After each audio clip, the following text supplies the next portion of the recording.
ரொம்ப ரொம்ப சந்தோஷமா இருந்தது.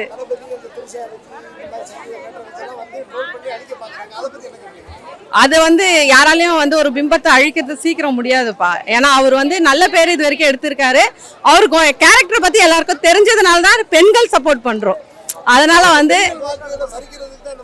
அது பண்ணாலும் நாங்க நம்பினாதானே, நம்ப மாட்டோம்ப்பா. ஃபேமிலி இஷ்யூ எல்லாம் நம்ப மாட்டோம்.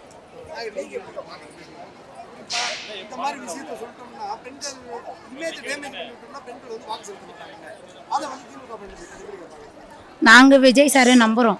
யார் எது பண்ணாலுமே நாங்கள் பின் நோக்கி போக மாட்டோம். எங்கள் தளபதிக்காக நாங்கள் ஓட்டு போட்டு வரவேற்போம்.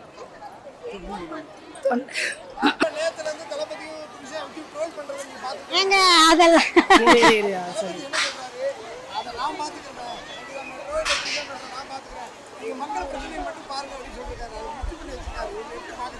அதுதாங்க வைக்கணும். ஏன்னா ஃபேமிலின்றது வேற. நம்ம கிட்ட கட்சி மூலியமா பேசி அந்த மாதிரி கொஸ்டின் பண்ணா தளபதி தாறுமாறா பதில் சொல்லிருப்பாரு. ஃபேமிலி தீட்டு இதுல ஏன் தவறு? அந்த மாதிரி திணிக்காதீங்க. ஃபேமிலிக்கும் மேட்டர் பேச தைரியம் இல்லங்க. எப்படி ஆஃப் பண்றதுன்னு தெரியாம பேசிட்டு இருக்காங்க. தேடுறாங்க, கிடைக்கல. அதுக்கு இதுதான் ஒரு நேரம்னு சொல்லிட்டு அடிக்கிறாங்க. அவருக்கு ஏத்த மாதிரி நடக்குது அதுவும். ஆனா அது தப்பான விஷயமே கிடையாது. அப்படி இருந்தா இப்போ ரீசெண்டா அவர் ஏங்க போறாரு ஃபங்க்ஷனுக்கு?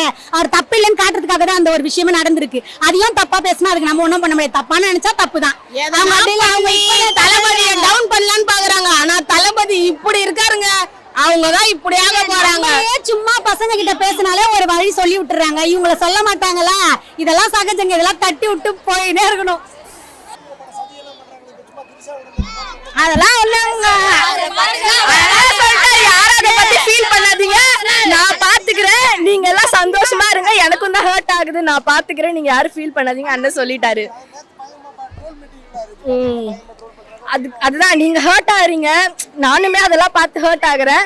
நீங்க அதெல்லாம் நினைச்சு யாரும் ஃபீல் பண்ணாதீங்க. நான் பாத்துக்கிறேன், சந்தோஷமா இருங்க. அண்ணன் தங்கச்சி தான் ஒரு மாதிரி எமோஷனலா ஆயிடுச்சு. சீர்லாம் செய்வேன் அப்படிலாம் சொல்லியிருந்தனால. மற்றபடி ரொம்ப ஹாப்பி தான். கண்டிப்பா. நான் என்னன்னா சொல்றது, எல்லாம் சொல்லிட்டு வரேனே. பொண்ணா பிறந்தா என்னன்னா முதல்ல வேணும். உங்க அக்கா தங்கச்சி முதல்ல நீங்க தாய்மாமன் போய் நிப்பீங்கல்ல, அதுவே சொல்றாரு. பொண்ணா பிறந்தா கட்டையில போற வரையும் தாய்மாமன் தான் வரணும். அதுவே வரேன்ட்டாரு. அதை விட என்ன பெருசா இருக்குது? தரனா தரல. அவர் சும்மா யாரோ சொல்றாங்களா, அவங்க டிஎம்கேயோ இல்ல ஏடிஎம்கோ சொல்ற மாதிரி அவர் சும்மா ஒரு வாக்குறுதியை தரல, உண்மையா கொடுத்தாரு. அவர் சிஎம் அத்தனையுமே உண்மையா எங்களுக்காக செய்வாருங்க. அவரு எங்களுக்கு அது வேணும். எங்களுக்கு எல்லாருமே விசேஷம் ஓட்டு போட்டுருங்க. நீங்களும் போட்டுருங்க. சரி, பேசுறவங்க பேசிட்டு இருப்பாங்க. அதெல்லாம் கேட்டுக்கிட்டு இருந்தா என் பொழப்பு தானே வேணா போகும். அதனால நான் ஒண்ணு, என் வேலை ஒண்ணு. எனக்கு என் தளபதி ஜெயிக்கணும், அதுக்காக ஒர்க் பண்ணணும். தேங்க்யூ. அவரை பார்க்கறதுக்காக தான் இங்கே வந்ததே. அவரை ரொம்ப நாளாக பார்க்கணுன்னு ஆசை. ரொம்ப பக்கத்தில் இருந்து பார்த்தேன். எனக்கு தளபதி ரொம்ப பிடிக்கும்.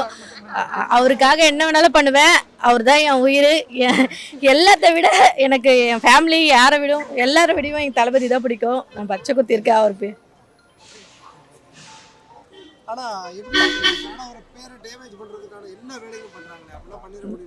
நான் ஒருத்தவங்களை பிடிக்கலன்னா அவரை எப்படி பண்ணணும், டேமேஜ் பண்ணி தான் இது ஆகணும்னு சொல்லுவாங்க. நாங்கள் அவரை உண்மையாக நேசிக்கிறோம். அதனால் என்ன அவதூறாக இது பண்ணாலும் நாங்கள் அவரை நேசிப்போம். அவருக்கு ஓட்டு போட்டு டிசில் சின்னத்தில் ஓட்டு போட்டு அவரை ஜெயிக்க வைப்போம்.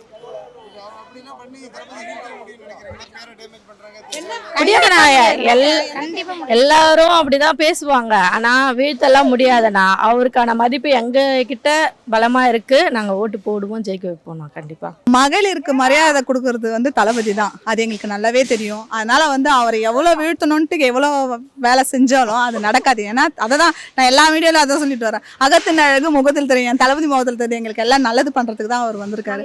அவர் அது மாதிரி பண்ண மாட்டாரு. லாஸ்ட் ஸ்பீச்ல அதே வார்த்தை சொல்றேன், மறுபடியும் சொல்றேன். அவர் சொல்றாரு, அவ்வளோ அழகா நான் பாத்துக்கிறேன், என்ன நினைச்சு நீங்க ஃபீல் பண்ணாதீங்க, உங்களுடைய வேலையை நீங்க பண்ணுங்க, நான் உங்களுக்காக துணை இருப்பேனாரு. எல்லா சிஸ்டர்ஸுங்களுக்கும் எல்லாருக்கும் ஒரு தாய் மாமனா இருந்து நான் உங்களுக்கு மோதிரம் போடுவேன்ட்டாரு. அவர் சொல்ற விஷயங்கள் எல்லாமே எங்களுக்கு பொருளாதார வழியாக உங்களுக்கு எல்லாமே வரும்ன்ற ஒரு விஷயத்தை தான் அவர் சொல்றாரு. அதனால எங்க தளபதிக்கு என்னைக்குமே நாங்க உயிரா இருப்போம். என்னைக்கும் நாங்க விட்டு கொடுக்க மாட்டோம். தேங்க்யூ. அவர் இப்போ அவர் என்னென்ன அறிக்கை விட்டாரோ அதெல்லாம் நாங்க கேட்டதுக்கு அப்புறம் நீங்க நான் சிஎம் ஆகிறத நீங்க பாத்துக்கோங்க, என்னோட இதை நான் பாத்துக்கிறேன், நீங்க இதுல யாரும் இது பண்ண வேண்டாம் அப்படின்னு அவர் சொன்ன ஒரு வார்த்தை இருக்கு பாத்தீங்களா, இது வேணும்னே டிஎம்கே பண்ற வேலை. சதி சதி சதி சதி. ஆமா, இப்படி எல்லாம் போட்டா ஓட்டு வராது அப்படின்னு ஒரு கட்சி ஆரம்பிச்சு என்ன இருந்துட்டு இத்தனை வருஷமா குடும்பம் ரெண்டுன்னு இருந்துட்டு இப்ப எலெக்ஷன் வர டைத்துல இப்ப அவங்கள முடிக்கிடுவானு ஒரே ஒரு விஷயம் மட்டும் சொல்லிக்க விருப்பப்படுறாங்க. முதலா ஒரு கட்சியை ஆரம்பிச்சு ஆப்போசிட் கட்சியா வந்து அவரு எல்லா கட்சியும் ஓரம் கட்டிட்டு இந்த கட்சிக்கு ஈக்குவலா நிக்கிறாரு பாத்தீங்களா, அதுதான் எங்க தளபதி டிவிகே.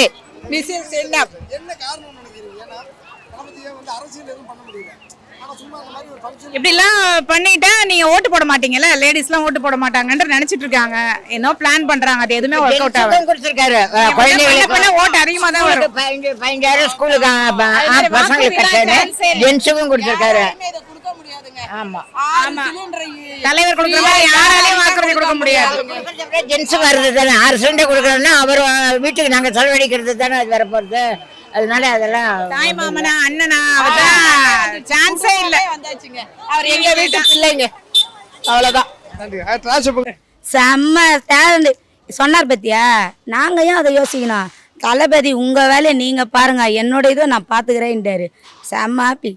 நீங்க இந்த கடைசியான வார்த்தை எப்படி பாக்குறீங்க? அதாவது ட்ரோல் பண்றது அதெல்லாம் நீங்க பார்க்காதீங்க, அதை நான் பாத்துக்கிறேன். நீங்க வந்து இந்த மாதிரி அதாவது நீங்க மன கஷ்டப்படாம நீங்க உங்க வேலைகளை பாருங்கன்னு இருக்காரு.